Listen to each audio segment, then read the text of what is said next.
ધીમે ધીમે બધા શહેરો 1962ની સાલમાં સંજોગો નાદીનું મારા મિત્ર સાથે લોનાવાલા ગયેલો. 62ની સાલ અમે એક ઝાડ નીચે અમે બંને મિત્રો બેઠા હતા. એટલે આમ 5 કપલ આવ્યા. ત્યારે હું સાધુ નહીં, યુવક હતો. મને સ્વામીજીએ દીક્ષા આપી 65ની 10મી ઓક્ટોબર. એટલે અમે બેઠા હતા. એટલામાં 5 કપલ આવ્યા. મુંબઈના એક કપલ, એ લોકો એમની મહેફિલના ઇન્દ્રિય ભોગોની જે વાતો શરૂ કરી, એમના મનમાં એમ કે છોકરા શું સમજતા હશે. એક રોડે વાત શરૂ કરી, એક ઘરવાળીએ વાત શરૂ કરી. એને વાત શરૂ કરી એટલે એવી વિચિત્ર વાતો શરૂ કરી. હું ઊભો થયો. એટલામાં એક પુરુષે વિચિત્ર વાત શરૂ કરી.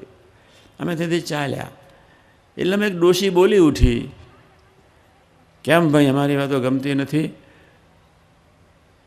એટલે નારિયેળ આપી દીધું.